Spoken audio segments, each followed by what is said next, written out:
आज मैं आपसे कहना चाहता हूँ, आपका सताव व्यर्थ नहीं जाने वाला है।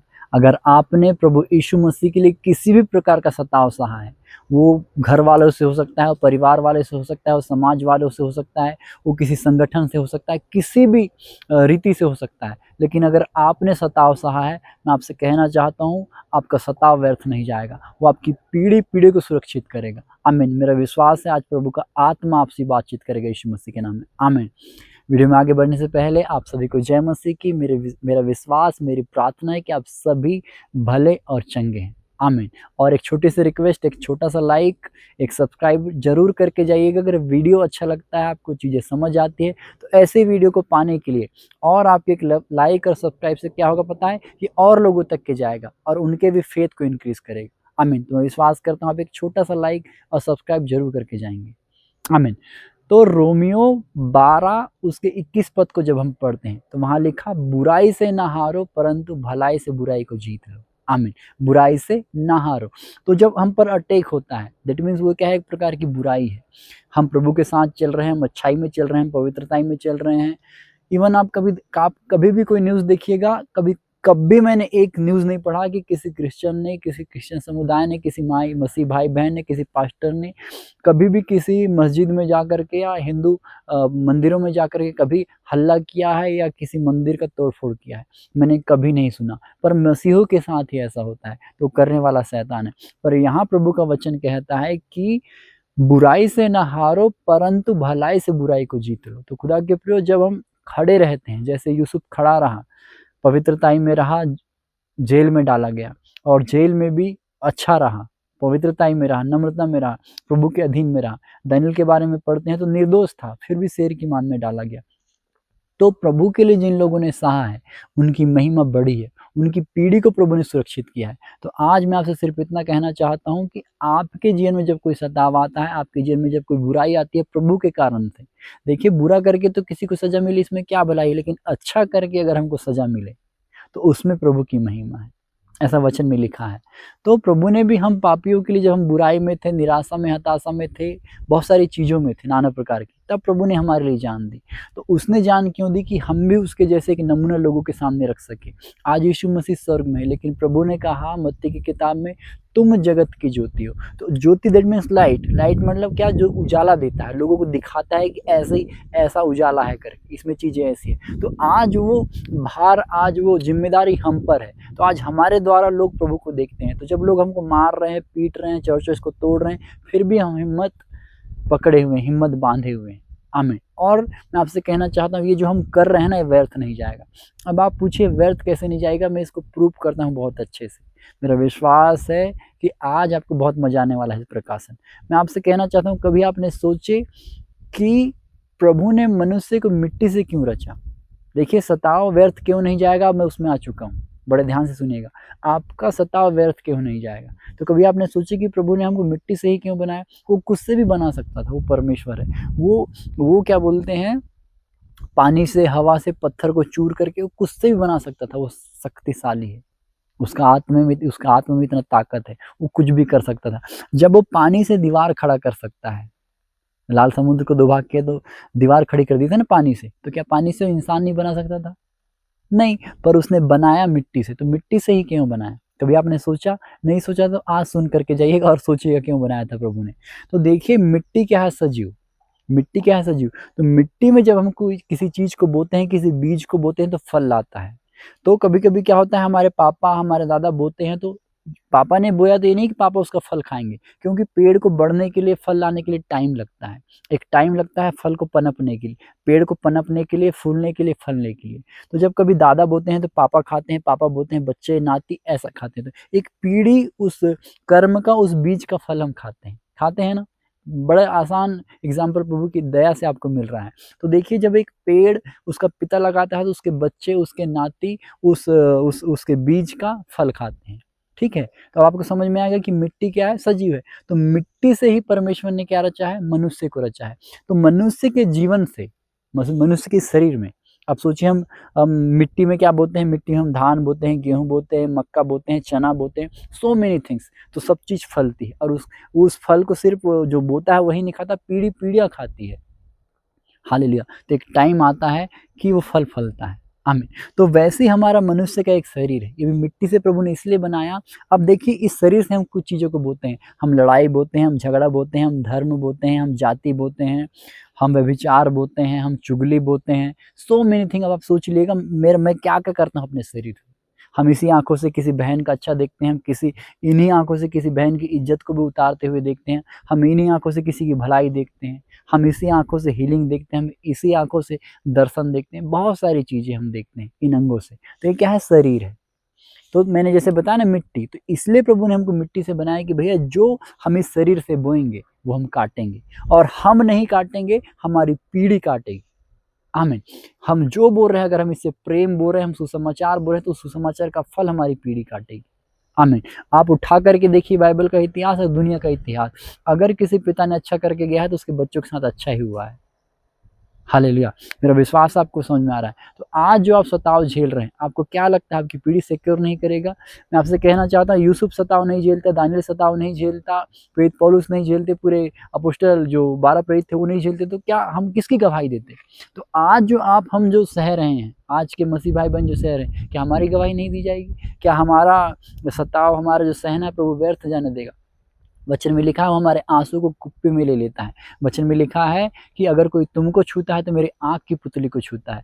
और नीति वचन 4 का 18 पद इस प्रकार से स्पष्ट करता है कि तुम्हारा उजियाला दोपहर की ज्योति के समान। दिन में सूर्य से हमारी तुलना किया प्रभु ने। तो सूर्य को देखिए, लोग 1 मिनट के 30 सेकंड नहीं देख सकते हैं।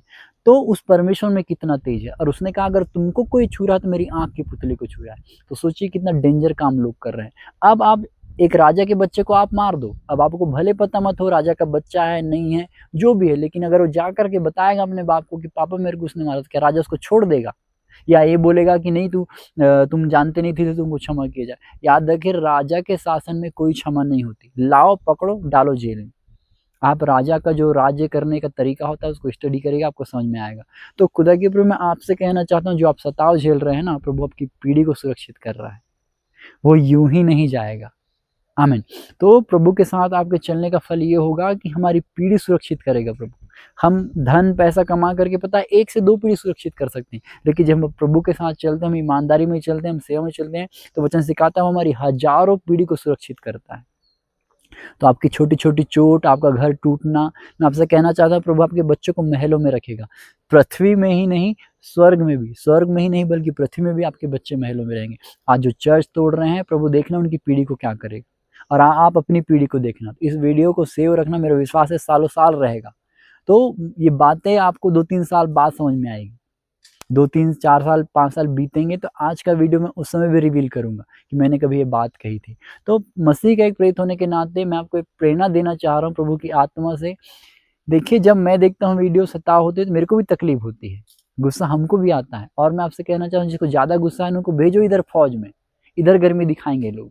जितनी गर्मी है इधर आकर के दिखाओ। किसी का घर तोड़ के, चर्च तोड़ के कौन-सी आप मर्दानगी दिखाते हो? ये तो नामर्दों का निशानी होता है कि किसी का घर जाकर के तोड़ना, किसी बहन को मारना, किसी माँ की इज़्ज़त उतारना या फिर किसी बड़े-बुजुर्ग को जाकर के डराना-धमकाना, उससे उल्टी-सीधे सवाल करना, ये नामर्दों की निशानी है। अगर आप असल मर्द हैं तो आइए आर्मी में, आइए फ़ौज में, दिखाइए कितनी गर्मी है आपके अंदर और देश से आप प्रेम करते हैं, आप बचाना चाहते हैं। आइए बॉर्डर में खड़े होइए, हम भी देखते हैं कि कितना दम है आप में और कितनी गर्मी है। वहाँ होकर के कमज़ोरों पे हाथ मत उठाइए, इधर आइए, स्वागत है आपका, आइए आर्मी में। हालेलुया। तो खुदा के प्रिय सिर्फ़ मैं आपसे इतना कहना चाहता हूँ, डरो मत, चुपचाप खड़े रहो। प्रभु हमारे साथ है। याद रखिए जब एक बच्चा एक पिता के सामने खड़ा है और उसको कोई मार रहा है, घात कर रहा है, चुपचाप है, दैट मीन्स पिता कुछ तो चाह रहा है, जब उसके सामने उसको खरोच दे रहे हैं। तो यीशु मसीह को जब क्रूस में मारा गया तो क्या पिता आँख बंद कर लिया था? नहीं, वो देख रहा था। आज हमारे जीवन में जब कोई चोट कर रहा है, कोई परेशानी दे रहा है, कोई हमको मार पीट रहा है, तो क्या आपको क्या लगता है प्रभु देख नहीं रहा है? वो देख रहा है। वो समय आने पर बदला लेता है और बिना बदला लिए वो नहीं छोड़ता है, किसी को नहीं छोड़ता है। बाइबल का इतिहास रहा है, वो कभी भी नहीं छोड़ता है। तो उसने कहा मैं तुमको अकेला नहीं छोड़ूँगा, मैं तुमको अनाथ नहीं छोड़ूँगा।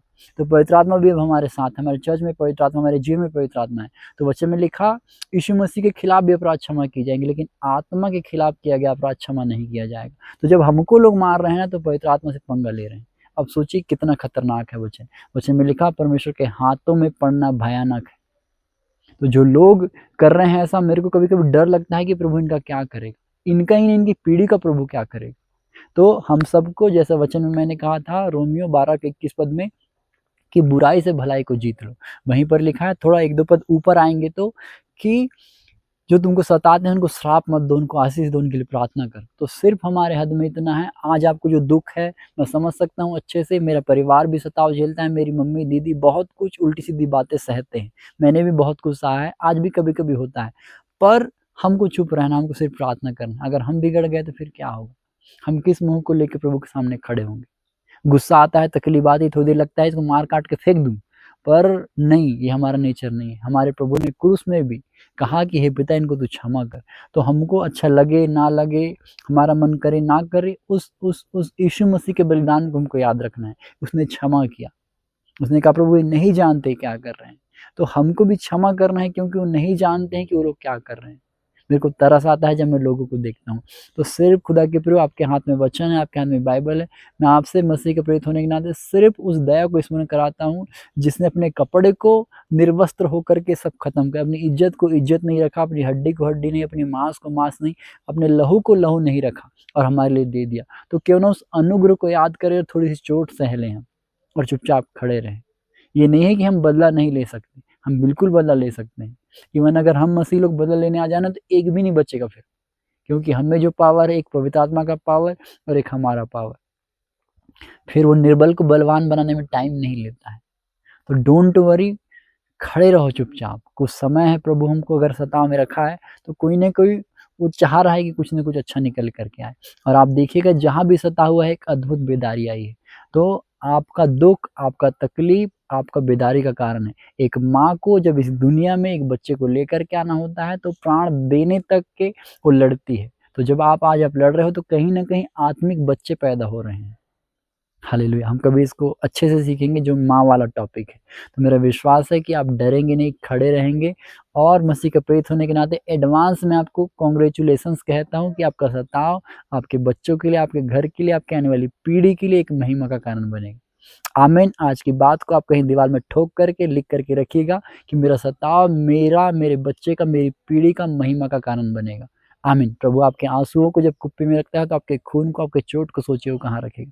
जब मेरे कोई तेरे को छूता है, तो मेरी आँख की पुतली को छूता है। तो आप ये बोलिए, प्रभु तेरे को कोई छू सकता है क्या? तो देख लो फिर क्या होने वाला है। जस्ट वेट एंड वॉच, प्रभु क्या करता है। मेरी प्रार्थना है आप सबके लिए कि प्रभु यीशु मसीह के नाम में, मैं तेरा दास होने के नाते इन सब भाइयों-बहनों के लिए, छत्तीसगढ़ के लिए, पिता हरियाणा के लिए, राजस्थान के लिए, उत्तर प्रदेश के लिए, मध्य प्रदेश के लिए, झारखंड के लिए, जहाँ भी सताव होता है प्रभु, हमारे देश में, इवन पूरे वर्ल्ड में प्रभु, मैं प्रार्थना करता हूँ तेरे एक प्रेरित होने के नाते कि तू उनको हिम्मत दे परमेश्वर। तू हमें बल दे यीशु मसीह के नाम में, कि हम डरे नहीं, चुपचाप खड़े रह सके, क्योंकि वचन में लिखा है युद्ध यहोवा का है। पिता आज हम भागे नहीं, जैसे हालेलुया गोलियत के सामने दाऊद पूरे पावर से खड़ा रहा प्रभु, तूने उसे ताकत दिया और मेरा विश्वास है उसके अंदर वो शब्द देने वाला तू था प्रभु। आज हम तेरे नाम से खड़े रह सके पिता। हम जहाँ भी, जिस सताव में, जिस भी जगह में हम बिगड़े ना प्रभु, हम बिखरे ना प्रभु, तू हमें बल दे, क्योंकि तू ही हमें संभाल सकता है। पवित्र आत्मा जी का फिर से हम सब पर मैं आपका अनुग्रह मांगता हूँ। हम सभी भाई बहनों को जो मसीह का सताव सहते हैं, उनके मन में बल दे प्रभु। तू उनसे बातचीत कर। तूने यूसुफ को नहीं छोड़ा, तूने दानियल को नहीं छोड़ा, तू हमें भी नहीं छोड़ेगा प्रभु। आज हम खड़े रह सके तेरे नाम के लिए प्रभु। जैसे तूने जीवन के अंतिम सांस तक के लोगों को क्षमा किया प्रभु, हमें क्षमा करने का वरदान दे। हम जो सताते हैं उनके लिए प्रार्थना कर सके, जो श्राप देते हैं उनको आशीर्वाद दे सके। एक ऐसा वरदान आज तो हर एक मसीह भाई बहन के उंडेल दे यीशु मसीह के नाम में। मैं धन्यवाद देता हूँ आपने ऐसा कर दिया है, मैं धन्यवाद देता हूँ आपने ऐसा कर दिया है। इन सब को एक बार ब्लेस करता हूँ यीशु मसीह के नाम में। इस वीडियो को, इस प्रार्थना को तेरे में छुपाता हूँ। जब लोग सुनते हैं आत्मा से भरे प्रभु, तेरा आत्मा लोगों से बातचीत करे यीशु मसीह के नाम में। मैं धन्यवाद देता हूँ ऐसा करने के लिए, तो यीशु मसीह के नाम में हम मांगते हैं। आमीन, आमीन, आमीन। आप सभी को जय मसीह की। मेरे प्रभु आपको बहुत ऐसा आशीष दे। May God bless you all.